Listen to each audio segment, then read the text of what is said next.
الحمدللہ وحدہ لا شریک لہ والصلاۃ والسلام علی من لا نبی بعد۔ پارہ نمبر 10۔ اللہ تعالیٰ نے اس میں غزوہ بدر کا ذکر فرمایا ہے۔ یہ غزوہ بدر اور جنگ بدر مسلمانوں اور کفار کے درمیان وہ پہلی اہم جنگ ہے کہ جس نے مشرکین مکہ اور کفر کی کمر توڑ کے رکھ دی ہے، اور یہی جنگ یوں سمجھیں کہ اسلام کی فتوحات کے دروازے کھول رہی ہے۔ اس میں اللہ تعالیٰ کی مدد، اللہ تعالیٰ کی نصرت کا ذکر ہے، اور یہ بات سمجھائی ہے کہ اگر مسلمان میدان جنگ میں اللہ تعالیٰ کی مدد حاصل کرنا چاہتا ہے تو وہ نمبر 1 جنگ میں ثابت قدمی اختیار کرے، نمبر 2 بہت زیادہ اللہ کا ذکر کرے، نمبر 3 آپس کے اختلافات سے بچے، نمبر 4 ناموافق احوال آ جائے تو اس پر صبر کرے۔ یہ 4 چیزیں اللہ تعالیٰ کی مدد کو کھینچ لیتی ہیں۔ پھر آگے اس میں صلح اور فدیہ کا ذکر کیا ہے۔ کچھ مشرکین تو قتل ہو گئے، کچھ گرفتار ہوئے۔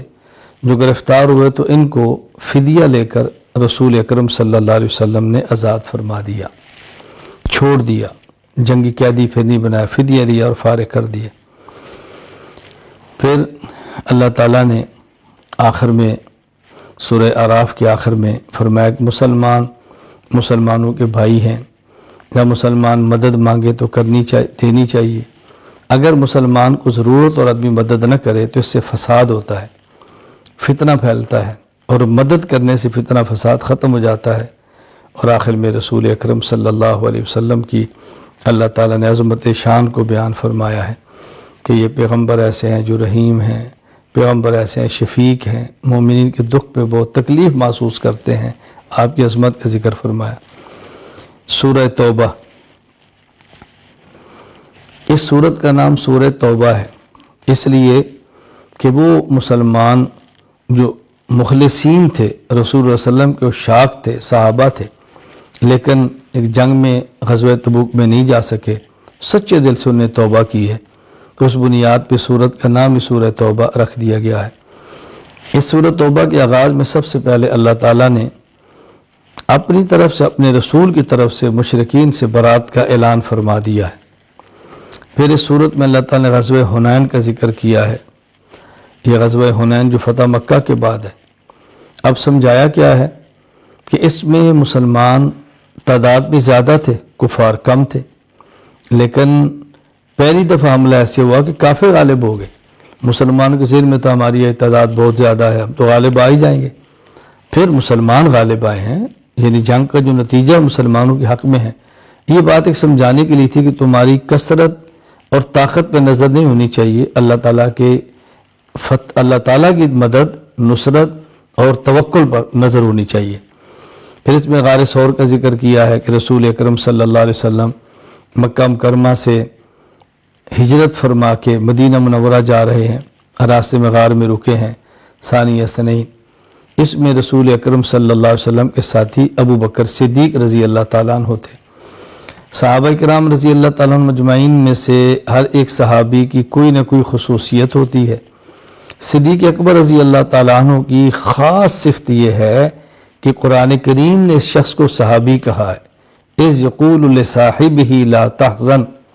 اس لیے صدیق اکبر رضی اللہ تعالیٰ عنہ کی اگر کوئی شخص صحابیت کا انکار کرے وہ مسلمان نہیں رہتا۔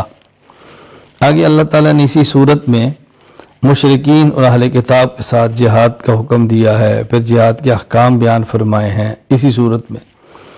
پھر آگے اس صورت میں غزوہ تبوک کا ذکر کیا ہے۔ رسول اکرم صلی اللہ علیہ وسلم نے، یہ غالباً واحد غزوہ تبوک تھا جس کی مشاورت کھلی ہوئی ہے، اور آپ نے بتایا کہ ہم فلاں طرف جا رہے ہیں۔ صحابہ کرام سے کھلے عام چندے کی اپیل بھی ہوئی ہے، صحابہ کرام کو ترغیب بھی دی ہے۔ تو اس میں منافقین جو رہ گئے وہ تو نفاق کی وجہ سے تھے، صحابہ کرام میں سے 3 جو رہ گئے ان کا ایک عذر تھا۔ پھر بعد میں ان کے ساتھ ہوا کہ ہمارا عذر بھی ایسا ہے کہ ہم چلے جاتے تو فرق نہیں پڑتا تھا۔ تو ان لوگوں نے پھر سچے دل سے توبہ کی ہے، اور قرآن کریم نے بہت احسن انداز میں ان تینوں کی توبہ کا ذکر فرمایا ہے۔ پھر اللہ تعالیٰ نے یہاں منافقین کے بارے میں ایک بات فرمائی ہے، میرے پیغمبر یہ بہانے تو تراشتے ہیں، سچی بات ہے کہ جانے کے لیے تیار ہی نہیں تھے، وَلَوْ أَرَادُوا الْخُرُوجَ لَأَعَدُّوا لَهُ عُدَّةً، اگر یہ جانا چاہتے تو کچھ تیاری بھی تو کرتے، تیاری بھی نہیں کی اور پھر یہ بھی کہہ رہے ہیں کہ ہمارا عذر ہے۔ تو جو جانے والا ہوتا ہے وہ تیاری کرتا ہے، پھر ادھر سامنے رکھ دیتا ہے۔ اس بارے میں خاص چیز یہ کہ زکوٰۃ کے مصارف بیان فرمائے، مستحقین زکوٰۃ بیان فرمائے کہ زکوٰۃ کن کو دے سکتے ہیں، وہ 8 ہے۔ نمبر 1 فقراء، نمبر 2 مساکین۔ فقیر اور مسکین میں کیا فرق ہے؟ فقیر اسے کہتے ہیں جس کے پاس کچھ بھی نہ ہو، مسکین کہتے ہیں جس کے پاس ہو مگر اسے اس کی ضرورت پوری نہ ہوتی ہو۔ عاملین، جن کو حکومت نے متعین کیا ہو زکوٰۃ کے اموال جمع کرنے پر، تو ان کی تنخواہ اموال زکوٰۃ سے دینا، یہ بھی ٹھیک ہے۔ والمؤلفۃ قلوبہم، نو مسلم مالدار ہے لیکن اس کو زکوٰۃ کے پیسوں میں سے دینا اس کے دل کو اسلام کی طرف مائل کرنے کے لیے، مزید پختہ رکھنے کے لیے، یہ ذہن نشین فرما لیں، اب یہ مصرف نہیں ہے، پہلے تھا۔ نمبر 5 غلام کو آزاد کرنے کے لیے، یعنی غلام ہے جس کو اس کا مالک کہتا ہے تم اتنے پیسے دے دو میں تمہیں آزاد کر دوں گا، اس کو پیسے زکوٰۃ کے دے دیے جائیں تاکہ اپنی ادائیگی تو غلامی سے آزاد ہو جائے۔ نمبر 6 غارمین، مقروض، اس کو زکوٰۃ دینا کہ قرض سے اس کی نجات ہو جائے۔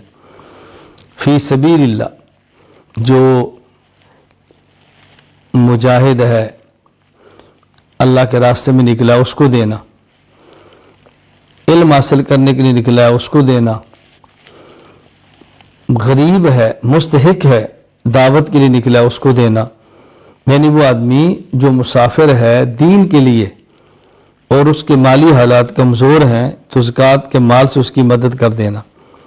مبنی سبیل، مسافر یعنی ایسا شخص کہ جس کے پاس اپنے گھر میں تو الحمدللہ پیسے موجود ہیں لیکن سفر میں اس کے پاس پیسے نہیں ہیں اور اس کو ضرورت پڑ گئی ہے، اب زکوٰۃ کے پیسوں سے اس کی ضرورت کو پورا کیا جا سکتا ہے۔